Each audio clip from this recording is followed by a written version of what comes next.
Hello நண்பா. பொதுவா நம்ம எல்லாருமே இலான் மஸ்கை ஒரு ஜீனியஸ், சொந்தமா அவரே நிறைய விஷயங்களை கத்துக்கிட்டு பெரிய பெரிய கம்பெனிஸை ஸ்டார்ட் பண்றாரு, அதை சக்சஸ்ஃபுல்லாவும் நடத்தி இந்த உலகத்திலே one of the most richest மேனா இருக்காருன்னு இந்த மாதிரி விஷயங்கள்லாம் கேள்விப்பட்டிருப்போம். ஆனா ஆக்சுவலா அவர் அதை எப்படி பண்றாருன்னு என்னைக்காவது யோசிச்சு பார்த்திருக்கீங்களா? எலக்ட்ரிக் கார் கம்பெனி நடத்துறீங்க, திடீர்னு ராக்கெட் கம்பெனி நடத்துறீங்க, எப்படி இதெல்லாம் பண்றீங்க? உங்களுக்கு பின்னாடி பெரிய டீம் இருக்கா?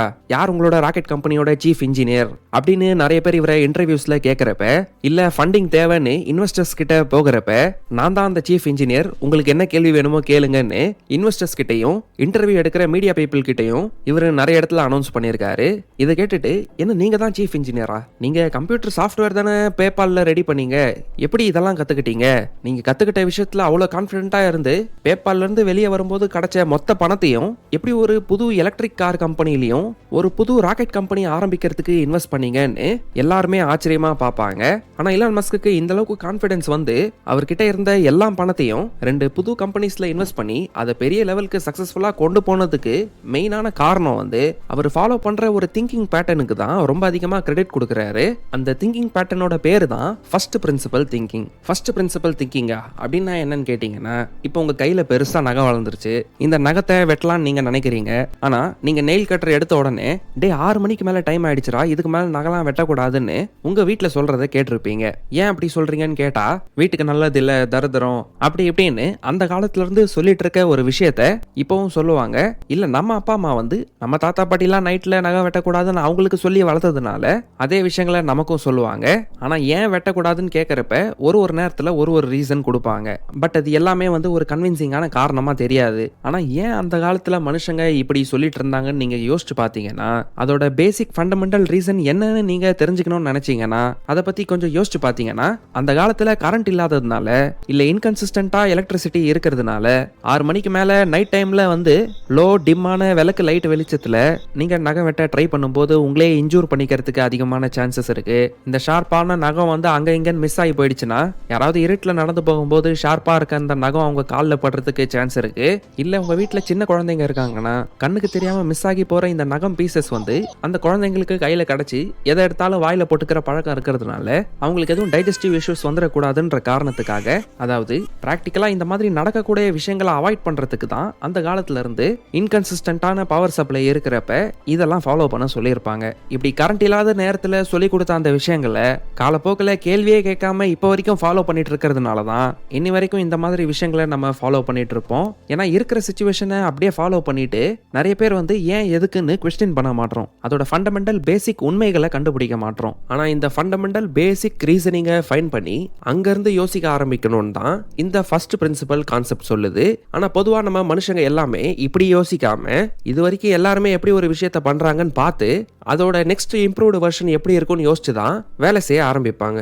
மற்றவங்க இது வரைக்கும் என்ன பண்றாங்கன்னு பார்த்து அங்கிருந்து பில்ட் பண்ற விஷயம் வந்து ஒரு இன்ஸ்டன்டான சொல்யூஷன் அண்ட் ஃபாஸ்டான அப்ரோச்சா இருக்கலாம். ஆனா அது எப்பயுமே சரியான அப்ரோச்சா இருக்கணும்னு அவசியம் கிடையாது. இதுக்கு ஒரு எக்ஸாம்பிள் தரணும்னா, இலான் மஸ்க் வந்து டெஸ்லாவோட ஸ்டார்டிங் ஸ்டேஜஸ்ல எலக்ட்ரிக் கார்ஸை நம்ம மேனுஃபேக்சர் பண்றதுக்கு கண்டிப்பா பேட்டரிஸ் தேவைப்படுதுன்னு புரிஞ்சுக்கிட்டாரு. சரி, இப்ப பேட்டரிஸ் தேவைப்படுதுன்னு தெரிஞ்சிருச்சு. பொதுவா ஒரு நார்மலான கார் கம்பெனியா இருந்தா இந்த பேட்டரி பேக்ஸ்லாம் மார்க்கெட்ல இருந்து பார்த்தா எப்பயுமே காஸ்ட்லியா தான் இருந்துட்டு இருக்கு.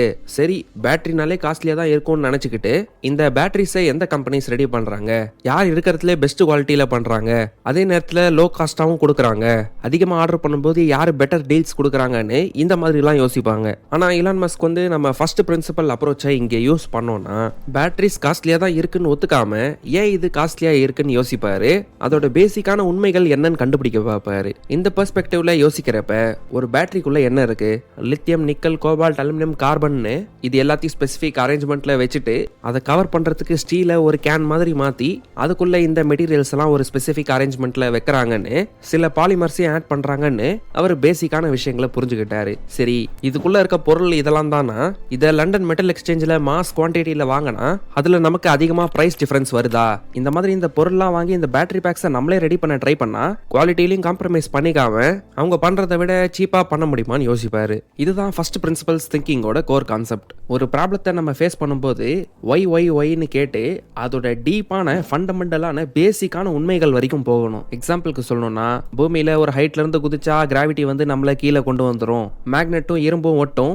இரும்ப ஒரு காயில் மாதிரி ரெடி பண்ணி கரண்ட் சார்ஜ் கொடுத்தோம்னா அது எலக்ட்ரோ மேக்னெட்டா மேக்னெட்டா மாறிடும். வேகமா ஓடிட்டே போய் நின்னா உடனே நிக்க முடியாது. இனர்ஷியா அண்ட் மொமெண்டம் நம்மள கொஞ்சம் தூரத்துக்கு கொண்டு போகும். உப்பும் சர்க்கரையும் தண்ணியில டிசால்வ் ஆகும், மண்ணு டிசால்வ் ஆகாது.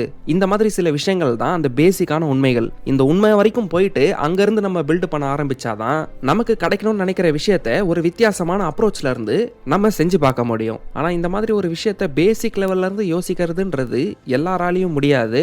அப்படி யோசிக்க முடிஞ்சாலும் அதை பிராக்டிக்கலா அவ்வளோ ஈஸியா எக்ஸிக்யூட் பண்ண முடியாது. ஏன்னா ஈலான் மஸ்க் ஸ்பேஸ் எக்ஸ்ன்ற ராக்கெட் கம்பெனியை ஆரம்பிக்க ட்ரை பண்றப்ப அந்த டைம்ல எக்கச்சக்கமான சேலஞ்சஸை ஃபேஸ் பண்ணாரு. ஃபர்ஸ்ட் ராக்கெட்டுன்ற ஒரு விஷயத்த கவர்மெண்ட் ஏஜென்சிஸ் தான் பண்ணிட்டு இருந்தாங்க. அவங்களும் வேற வேற இடத்துல இருந்து பொருளை வாங்கி அசம்பிள் தான் பண்ணிட்டு இருந்தாங்க. 2002 டைம்லலாம் இப்படி ஒரு ராக்கெட்டை நம்ம மார்ஸ்க்கு விடணும்னு அவரு ஒரு விஷனை வச்சு ஒர்க் பண்ண ஸ்டார்ட் பண்ணப்ப யூஎஸ்லயும் கிடைக்கிற எக்ஸிஸ்டிங் பார்ட்ஸ் ரொம்ப காஸ்ட்லியா இருந்ததுன்னு ரஷ்யாவெல்லாம் விசிட் பண்ணி அங்க இருக்க ராக்கெட் எக்ஸ்பர்ட்ஸ் கிட்ட எல்லாம் பேசி பார்க்கும்போது எப்படி பார்த்தாலும் நீங்க ஒரு ராக்கெட்டை வாங்கணும்னா அந்த டைம் பீரியட்ல $65 மில்லியன் செலவாகும்ன்ற மாதிரி சொன்னாங்க. ஏன் அவ்வளவு செலவாகுது, ரொம்ப விலை அதிகமா இருக்க மாதிரி தெரியுது, இதை பை பண்ணி தான் ஆகணுமா அப்படின்ற மாதிரி யோசிச்சு நிறைய புக்ஸை படிக்க ஆரம்பிச்சாரு. ஃபர்ஸ்ட் பிரின்சிபல் திங்கிங்ல போய் ராக்கெட்ல பேசிக்கா என்னென்ன மெட்டீரியல்ஸை யூஸ் பண்றாங்கன்ற மாதிரி யோசிக்க ஆரம்பிச்சாரு. இப்படி ராக்கெட்ல இருக்க ஒரு பொருளையும் பிரேக் டவுன் பண்ணி அதுல வர மெட்டீரியல் காஸ்டையும் ஆக்சுவல் ராக்கெட்டோட பிரைஸையும் கம்பேர் பண்ணி பார்க்கும்போது அதுல ரொம்ப பெரிய டிஃபரன்ஸ் இருக்குன்ற விஷயத்தை கண்டுபிடிச்சாரு. ராக்கெட்டோட ஆக்சுவல் காஸ்டையும் மெட்டீரியல்ஸோட காஸ்டையும் கம்பேர் பண்ணி பார்த்தா மெட்டீரியலோட காஸ்ட் ராக்கெட்டோட ஃபைனல் பிரைஸோட 5% கூட வரலையா. ஆனா அந்த காம்பனன்ட்ஸை பண்ற ஸ்பெஷலைசேஷன்ல ஒரு பார்ட்ஸையும் ஒரு கம்பெனி ரெடி பண்றதுனால அவங்க ஒரு ப்ராஃபிட் மார்ஜினை வச்சு அது நிறைய கைகள் மாறி ஒரு ராக்கெட்டை அசம்பிள் பண்ற இடத்துக்கு வரப்ப அதோட விலை எக்கச்சக்கமா இன்க்ரீஸ் ஆகிடுதுன்றத கண்டுபிடிச்சாரு. இதை கண்டுபிடிச்சதுக்கு அப்புறமா ஃபியூச்சர்ல இவென்ச்சுவலா ஹியூமனிட்டி ஒரு மல்டி பிளானட்டரி ஸ்பீஷிஸா மாறணும், நிலா மார்ஸுக்கெல்லாம் ஈஸியா போயிட்டு வர மாதிரி இருக்கணும்னா இப்ப பண்றதை விட ரொம்ப சீப்பா ராக்கெட் பண்ணா மட்டும்தான் நம்மளோட ட்ரீம் ஃபுல்ஃபில் ஆகும்ன்ற விஷயத்தை புரிஞ்சுக்கிட்டு புக்ஸ் அண்ட் ஆக்சுவலா ராக்கெட்ஸை மேக் பண்ண மக்கள் கிட்ட இருந்து அவரு ஒரு ஸ்ட்ராங்கான நாலேஜை பில்ட் பண்ணிக்கிட்டு ஒரு பெர்ஃபெக்டான டீமை டெவலப் பண்ணிக்கிட்டு ராக்கெட்க்கு தேவைப்படுற காம்பனன்ட்ஸை இன் ஹவுஸ் அவர் கம்பெனிலே ரெடி பண்ண ஸ்டார்ட் பண்ணாரு. இப்போ ஸ்பேஸ் எக்ஸ் ராக்கெட்ஸ்ல யூஸ் பண்ற 80 to 90% பார்ட்ஸ் அவங்களே அவங்களோட ரெக்குயர்மெண்ட்டுக்கு ஏற்ற மாதிரி ரெடி பண்ணிக்கிறாங்க. அது மட்டும் இல்லாம ராக்கெட் டெக்னாலஜில இனோவேஷனையும் கொண்டு ரீயூசபிள் ராக்கெட் பூஸ்டர்ஸையும் கிரியேட் பண்ணிருக்காங்க. ஸோ புதுசாக ஏதாவது ஒரு விஷயத்தை உருவாக்கணும்னு நினைக்கிறீங்கன்னா அதோட பேசிக்கான physics, chemistry and biology laws நீங்க புரிஞ்சுக்கிட்டு அந்த ஃபண்டமெண்டல் உண்மைகள்ல இருந்து நீங்க ஒர்க் பண்ண ஆரம்பிக்கணும். இப்போ ஒரு ஆத்தர் ஒரு பெஸ்ட் செல்லிங் புக்கை எழுதியிருக்காருன்னு உங்களுக்கு சொன்னா அந்த பெஸ்ட் செல்லிங் புக்குன்றது ஒரு ரிசல்ட். சரி, இந்த புக்குக்கு எப்படி இந்த ரிசல்ட் கிடைச்சிருக்குன்னு நீங்க ஓபன் பண்ணி பாத்தீங்கன்னா அதுல நல்ல சாப்டர்ஸ் இருக்கும், அதுல நல்ல மீனிங்ஃபுல்லான இன்ஃபர்மேஷன் இருக்கும். நல்ல மீனிங்ஃபுல்லான சாப்டர்ஸ் எப்படி உருவாகுது, நல்ல மீனிங்ஃபுல்லான பேராகிராஃப்ஸால உருவாகுது. நல்ல மீனிங்ஃபுல்லான பேராகிராஃப்ஸ் உருவாகிறதுக்கு சரியான சென்டென்சஸ் இருக்கணும். சரியான சென்டென்சஸ் ஃபார்ம் பண்றதுக்கு சரியான வார்த்தைங்க இருக்கணும். அந்த வார்த்தைங்க சரியான காம்பினேஷன்லயே இருக்கணும். அதை படிக்கும் போதோ இல்ல கேட்கும் போதோ புது விதமான அர்த்தங்களை இல்ல புது விதமான எஜுகேஷனை மக்களுக்கு கொடுக்கணும். In short, ideas and opinions பேசிஸ்ல போகாம ஆல்ரெடி ஒரு விஷயத்தை இப்படிதான் பண்றாங்கன்னா அதை ஒத்துக்காம ஆக்சுவலான உண்மைகளை தேடி நீங்க போகணும். ஏன்னா இப்படி யோசிக்க ஆரம்பிச்சீங்கன்னா இந்த கிரீமை தடவுனீங்கன்னா வெள்ளையாயிடுவீங்க, இதை தடவுனீங்கன்னா ஃபுல்லா உங்க பிம்பிள்ஸ் எல்லாம் போயிடும், கண்ணாடி மாதிரி உங்க ஸ்கின் மாறிடும், இந்த எண்ணெயை போட்டீங்கன்னா முடி வளர்ந்துரும்னு இந்த மாதிரி விஷயங்களை நம்பாம ஆக்சுவலான உண்மைகளை தேடி போவீங்க.